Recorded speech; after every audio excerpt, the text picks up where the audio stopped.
Hello guys, this is Vihari. మీరు చూస్తున్నారు నా యూట్యూబ్ ఛానల్. ఈరోజు వన్ డే ట్రిప్ అని శ్రీశైలం వెళ్తున్నా. శ్రీశైలంలో వన్ డేలో ఏమేమి ఎక్స్ప్లోర్ చేయొచ్చో మీకు చూపిస్తాను. యాక్చువల్గా మార్నింగ్ 5కి స్టార్ట్ అయ్యి ఈవినింగ్ 6-7 వరకు ఉందాం అనుకున్నా, కాకపోతే లేట్ అయిపోయింది. 8కి స్టార్ట్ అయ్యా. అక్కడ రీచ్ అయ్యేటప్పటికి ఇంచుమించుగా 1:32 అవుతుంది. ఆ తర్వాత దర్శనం చేసుకుని ఆ ఉన్న 2-3 అవర్స్లో నేను ఏమేమి ఎక్స్ప్లోర్ చేయగలను అవి ఎక్స్ప్లోర్ చేసి మీకు ఈ వీడియోలో అయితే చూపిస్తాను. సో వీడియో మీకు నచ్చుద్ది అనుకుంటున్నాను. మీకు వీడియో నచ్చితే లైక్ చేయండి, అలాగే మీ ఫ్రెండ్స్కి షేర్ చేయండి. ఇప్పుడే Amrabad tiger reserve area toll gate వరకు అయితే వచ్చాను. సో ఈ టోల్ గేట్ దగ్గర మన ఎంట్రీ అయితే మనకి మార్నింగ్ 5 నుంచి నైట్ 9 వరకు మాత్రం ఎంట్రీ ఉంటుంది. 9 తర్వాత ఎంటర్ అవ్వాలంటే మాత్రం మనకి పర్మిషన్ అయితే ఉండదు. సో అక్కడే మనల్ని ఆపేస్తారు. మళ్ళీ మార్నింగ్ 5-6 తర్వాత మాత్రమే మనల్ని అలౌ చేస్తారు. It's my territory, don't stop your vehicle. ఎంత గట్టిగా చెప్పిన తర్వాత ఇంకెందుకు ఆపుతాం, అస్సలు ఆపంగా. చూసారుగా, వార్నింగ్ ఇస్తుంది. ఎక్కడంటే అక్కడ టైగర్ బొమ్మలు ఉన్నాయి, బట్ మీరు వెహికల్స్ ఆపితే రియల్ టైగర్స్ వచ్చే ఛాన్సెస్ కూడా ఉంటాయి. సో గైస్, జాగ్రత్త. పులి కనబడుతుందేమో అనుకున్నాను, కానీ ఇక్కడైతే ఒక అడవి పంది అయితే కనిపించింది. టైగర్ అయితే కనిపించలేదు. ఈరోజు date February 14. Summer just enter అవుతున్నాం ఇప్పుడే. ఎండలు అయితే ప్రజెంట్ ఎరక్కూడేస్తున్నాయి. కానీ ఇక్కడ చెట్లు మొత్తం ఆల్రెడీ ఎండిపోయి ఆకులు మొత్తం రాలిపోయి, మామూలుగా రైనీ సీజన్లో వస్తే మాత్రం చాలా అంటే చాలా బ్యూటిఫుల్ ఉంటుంది గ్రీనరీతో మొత్తం అంతా. కానీ ఇప్పుడు సమ్మర్ కాబట్టి మొత్తం ఎండిపోయింది. మీరు ఎప్పుడైనా ప్లాన్ చేసుకుంటే కనుక, మీరు నేచర్ లవర్స్ అయితే నేచర్ని కూడా ఎంజాయ్ చేద్దాం అనుకుంటే మాత్రం ఆ టైంలో రండి. బట్ ప్రజెంట్ అయితే మాత్రం అన్నీ ఎండిపోయిన ఆకులన్నీ కూడా తగలబెట్టేసరి కింద రాలిపోయినవి. గుడ్ థింగ్ ఏంటంటే మనం ఘాట్ రోడ్ కదా, రోడ్ బాగోదేమో అనుకుని అయితే అనుకోవద్దండి. రోడ్ అయితే చాలా అంటే చాలా బాగుంది.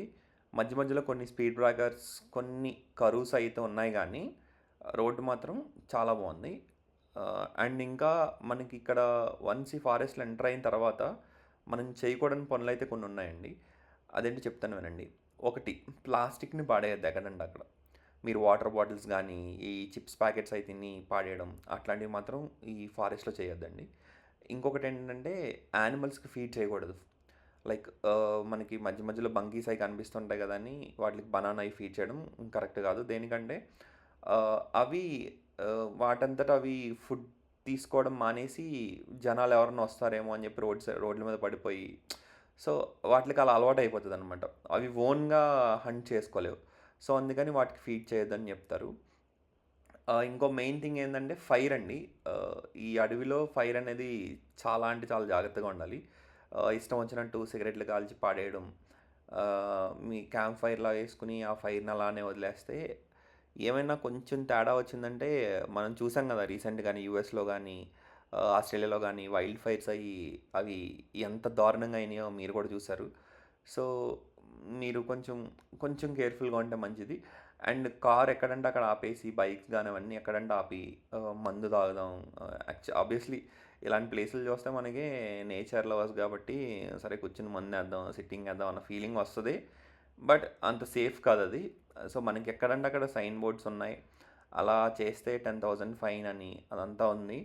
సో కొంచెం కేర్ఫుల్గా ఉంటే చాలా బెటర్.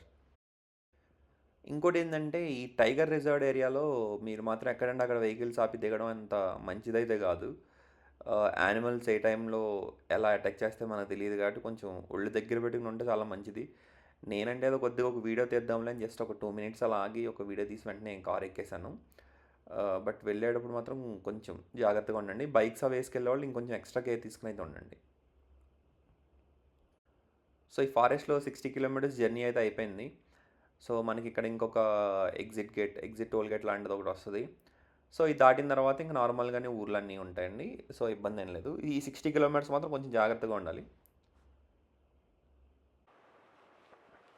దర్శనం చేసుకుని ఇలా బయటకు వచ్చిన వెంటనే ఇలా ఒక పెద్ద శివుని విగ్రహం, అలానే ఈ గోడలపైన కొంతమంది అమ్మవార్ల ఫోటోలు అయితే ఉన్నాయి, పెయింటింగ్స్. ఆ అమ్మవార్లు ఎవరెవరో చెప్తాను. శ్రీ శంకరాదేవి, త్రికోలం, శ్రీలంక. శ్రీ కామాక్షిదేవి, కంచి, తమిళనాడు. శ్రీ శ్రీంకాలాదేవి, గుజరాత్. శ్రీ చాముండేశ్వరి దేవి, మైసూర్, కర్ణాటక. శ్రీ జోగులాంబ, అలంపూర్, తెలంగాణ. శ్రీ భ్రమరాంబాదేవి, శ్రీశైలం, ఆంధ్రప్రదేశ్. శ్రీ మహాలక్ష్మీదేవి, కొల్హాపూర్, మహారాష్ట్ర. శ్రీ ఏకవీరకాదేవి, మాహూర్యం, మహారాష్ట్ర.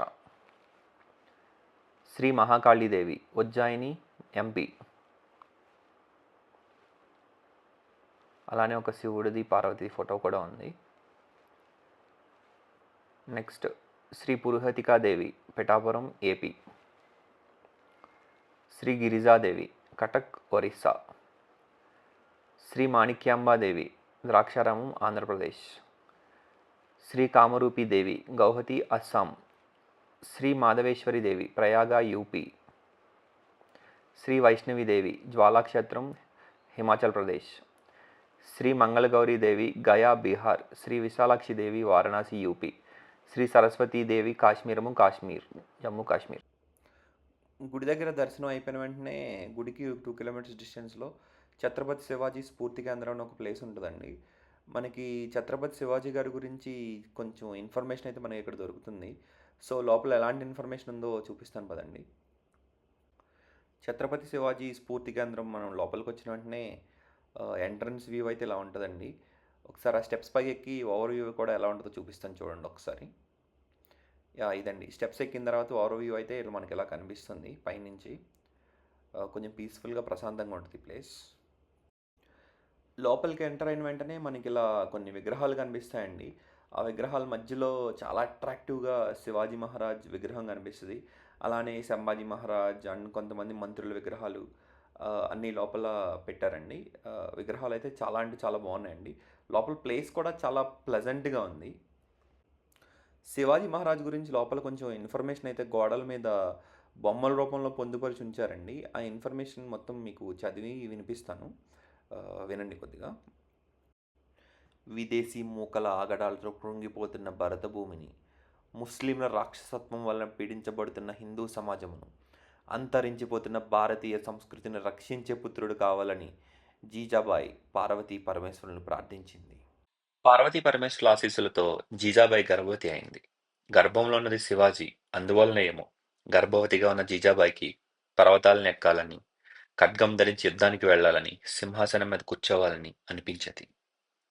1630 ఫిబ్రవరి 19 పాల్గొన శుద్ధ త్రయోదశి రోజున హస్త నక్షత్రం సింహలగ్నంలో జీజామాతకు పుత్రోదయమైంది. ఆ కుమారుడే శివాజీ మహారాజ్.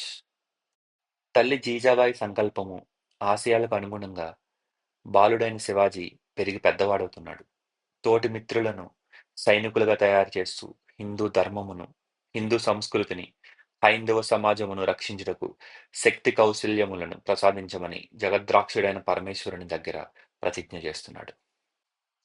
ఎదుగుతున్న శివాజీని, తయారవుతున్న బాల సైనికులకు బోధలు చేస్తున్న వీరనారి మాత జీజాబాయి. పూనా నగరమునకు దగ్గరలో కొండలలోని కనాడా లోయలో తోరణ అనే కోటను తన తోటి యువ సైనికులతో కలిసి 1645-1646 మధ్య శివాజీ గెలిచి సంపాదించాడు. ఆ కోట దగ్గరలో ఉన్న మురుంబాదేవి అనే పర్వతమును కూడా స్వాధీనపరుచుకుని దాని మీద రాజ్గఢ్ అనే కోటను అతి చిన్న వయసులో 16 సంవత్సరాలకే శివాజీ నిర్మించాడు. దక్షిణ భారతదేశంలోని ముస్లిం సుల్తాన్ ఆదిల్ షాహీకి శివాజీ రాజు యొక్క పురోగమనము కంటగింపైనది. ఒక తాంబూలమును కొలువులో పెట్టి శివాజీని చంపిగాని, బంధించిగాని తీసుకొచ్చే వీరుడు ఎవరైనా ఉంటే ఈ తాంబూలమును స్వీకరించమని ఆదిల్ షాహీ భార్య సవాలు విసిరింది. అఫ్జల్ ఖాన్ తానుగా వచ్చి ఆ పని నేను చేస్తానని సవాల్ స్వీకరించాడు. కానీ శివాజీ మీదకు దండయాత్రకు వెళ్లాలంటే అఫ్జల్ ఖాన్కి కూడా భయమే. అందుకని తను శివాజీ చేతిలో చనిపోతే తన భార్యలు 64 మంది ఎవరితో తిరుగుతారో అని ఆ 64 మందిని చంపి బయలుదేరతాడు. ప్రతాప్గఢ్ కోట మీద శివాజీ, అఫ్జల్ ఖాన్లు కలుస్తారు. శివాజీని అఫ్జల్ ఖాన్ కౌగిలించుకొని తను రహస్యంగా దాచిన పిడిబాకుతో శివాజీ వీపు మీద పొడుస్తాడు. కానీ శివాజీకి అంగీ లోపల కవచం ఉండడం కారణంగా ఏమీ కాదు. కానీ శివాజీ చేతిలో అఫ్జల్ ఖాన్ చనిపోయాడు. ఢిల్లీలో ఔరంగజేబ్ అధికారంలోకి వచ్చి శివాజీ మీదకి తన మేనమామ అయిన సైస్టా ఖాన్ను లక్షల సైన్యంతో పూనాకి పంపుతాడు. లక్షల సైన్యంతో ఉన్న సైస్టా ఖాన్ మీదకి ఒకరోజు రాత్రి శివాజీ 200 మందితో వెళ్లి దెబ్బ కొడతాడు. ఆ దెబ్బకి సైస్టా ఖాన్కి చేతి వేళ్లు ఇరిగిపోతాయి. లక్షల సైన్యం తీసుకుని సైస్టా ఖాన్ అక్కడి నుంచి పారిపోతాడు. శివాజీ దగ్గర నుండి పారిపోయి వచ్చిన మేనమామ సైస్టా ఖాన్ను తిట్టి ఔరంగజేబ్ ఈసారి తన దగ్గర ఉన్న దిలేర్ ఖాన్ను జైసింగ్ను శివాజీ మీదకి దండయాత్రకు పంపుతాడు. చాలా సైన్యంతో వచ్చి వీరు పురందర్ అనే కోటను 15 రోజులైనా జయించలేకపోతారు. చివరకు పురందర్ కోట అధిపతి అయిన మురార్బాజీని దొంగదెబ్బ తీసి చంపి కోటను జయిస్తారు. 1677లో శివాజీ మహారాజ్ దక్షిణ భారతదేశ దిగ్విజయ యాత్రకు బయలుదేరి హైదరాబాద్లో గోల్కొండ కోటకు కుతుబ్ షాహీ మీద దండయాత్ర చేస్తాడు. అతను యుద్ధం చేయకుండా శివాజీతో సంధి చేసుకుంటాడు. కర్ణాటక రాష్ట్రంలో కొప్పల్ అనే చోట ముస్లింల నుండి ఒక కోటను శివాజీ జయిస్తాడు. కానీ అక్కడ నాగోజీ జేదే అనే ఒక హిందూ వీరుడు మరణిస్తాడు. గోల్కొండ కోటలో కుతుబ్ షా, శివాజీ ఒప్పందాలు. కుతుబ్ షా దగ్గర మదించిన ఏనుగులున్నాయి. మదించిన ఏనుగుల ఆటలు చూద్దామా అని కుతుబ్ షా శివాజీతో అంటాడు. అప్పుడు కుతుబ్ షా యొక్క మదించిన ఏనుగుల మీదకి శివాజీ సేనని ఏసాజీ కంక్ వెళ్లి యుద్ధం చేసి ఏనుగు తొండము నరుకుతాడు. భయంతో ఏనుగు పారిపోతుంది. అదే భయంతో కుతుబ్ షా వణికిపోతాడు. శివాజీని కలవమని కుతుబ్ షాను ప్రోత్సహించిన అతని మంత్రి మాదన్న, భక్త రామదాసు మేనమామ, ఇంటిలో మధ్యాహ్న భోజన విందు ఆరగిస్తున్న శివాజీరాజు. శివాజీ మహారాజ్ కావేరి నది దగ్గరగా తంజావూరు జింజీకోటలను జయించడానికి వెళ్తూ తోవలో భ్రమరాంబ సమేత మల్లికార్జున స్వామి దర్శనానికి శ్రీశైలం వచ్చెను. 24 మార్చి 1677. ఇక్కడ దేవాలయానికి ఉత్తర ద్వార గోపురం కట్టిస్తున్న దృశ్యము కూడా చూడవచ్చు. అదే శ్రీశైలం గుడికి ఉన్న ఉత్తర ద్వార గోపురం. శ్రీశైలం నుండి తిరుమల తిరుపతి వెళ్లి శ్రీ వెంకటేశ్వర స్వామిని దర్శించిన శివాజీ. శివాజీ పుట్టినప్పటి నుంచి అతని సాహసాలను, లీలలను శివాజీ గురువైన సమర్థ రామదాసు స్వామికి శివాజీ మంత్రులు తెలియజేస్తారు. తర్వాత ఒకానొక సందర్భంలో సమర్థ రామదాసు స్వామి శివాజీ కలుస్తారు. 1645లో హిందూ సామ్రాజ్య నిర్మాణం మొదలుపెట్టిన శివాజీని అందరూ ఒక సుబేదారుగానో, భోస్లే వంశ యువరాజుగానో చూస్తున్నారు. అప్పుడు కాశీ నుంచి గాగా భట్టు అనే పండితుడు మన దేశంలో అందరి రాజులకు వర్తమానం పంపుతాడు. శివాజీ కేవలం మహారాష్ట్రకు మాత్రమే రాజు కాదు, యావత్ భారతదేశానికి సామ్రాట్. కాబట్టి శివాజీ మహారాజుకు హిందూ సామ్రాజ్యాధిపతిగా 1674 జ్యేష్ఠ శుద్ధ త్రయోదశి నాడు పట్టాభిషేకం జరుగుతోంది. రమ్మని ఆహ్వానములు పంపుతాడు. ఆ ఉత్సవములో యావత్ భారతదేశం నుండి రాజులు, మహారాజులు పాల్గొన్నారు. సూరత్ నుంచి ఆంగ్లేయులు కూడా వచ్చి కప్పము కట్టారు. శ్రీశైలంలో మల్లికార్జున స్వామిని దర్శించుకున్న తర్వాత తిరిగి వచ్చే దారిలో శ్రీ సాక్షి గణపతి స్వామి దేవాలయం ఉంటుందండి. అక్కడ ఖచ్చితంగా వినాయకుడిని దర్శించుకుని రావాలంటండి. మీలో ఎవరన్నా శ్రీశైలం వెళ్తే ఖచ్చితంగా సాక్షి గణపతిని కూడా దర్శించుకుని రండి మర్చిపోకుండా. అండ్ ఫైనల్‌గా హైదరాబాద్‌కి రిటర్న్ అవుతుంటే మధ్య దారిలో శ్రీశైలం డ్యామ్ కనిపించింది. ఆ డ్యామ్ దగ్గర కాసేపు ఆగి అలా చల్లగాలికి ఒక 10 మినిట్స్ అలా కూర్చొని ఒక వీడియో అయితే అలా క్యాప్చర్ చేశాను. ఈ డ్యామ్ ఇప్పుడైతే ఇలా డ్రై ఉంది గానీ అంటే ఐ మీన్ వాటర్ ఫ్లో అది లేకుండా అలా ఉంది గానీ డ్యామ్ గేట్స్ క్లోజ్ చేసి రైనీ సీజన్‌లో డ్యామ్స్ గేట్స్ అయితే ఓపెన్ చేస్తారండి. అప్పుడైతే మాత్రం బ్యూటిఫుల్ ఉంటది. మనం చాలా ఫోటోస్‌లో అది చూస్తుంటాం. చాలా అంటే చాలా బ్యూటిఫుల్‌గా ఉంటది. డ్యామ్ నైట్ టైమ్ వ్యూ అయితే ఇలా ఉందండి. ఈసారి మీరెప్పుడన్నా ఈ టైంలో మీరక్కడుంటే ఖచ్చితంగా విజిట్ చేయండి డ్యామ్‌ని.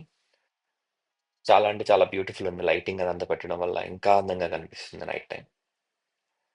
ఇక్కడ ఇంకా కొంచెం సేపు కూర్చోవాలి అని ఉన్నా గానీ వెళ్ళిపోవాలని ఉంది. ఎందుకంటే 9 అయితే మళ్ళీ మనం హైదరాబాద్ వెళ్ళడానికి ఆ ఫారెస్ట్ రోడ్ అయితే క్లోజ్ చేసేస్తారు. సో, ఖచ్చితంగా వెళ్ళిపోవాలి ఇప్పుడు ఇక్కడి నుంచి. ఈరోజు పౌర్ణమి అవ్వడం వల్ల అడవిలో పౌర్ణమి చంద్రుడు చాలా అంటే చాలా అందంగా కనిపిస్తున్నాడు. Full moon. ఆహ్, యాహ్! ఈ వీడియో అయితే మీకు నచ్చిందనే అనుకుంటున్నా. ఈ వీడియో మీకు నచ్చినట్లయితే వీడియోకి లైక్ చేయండి. ఆహ్, ఏమన్నా తప్పులుంటే కొంచెం కామెంట్ చేయండి. అట్లనే నా ఛానల్ హేవీ హారిని సబ్స్క్రైబ్ చేసుకోండి. Thank you so much for watching. By by.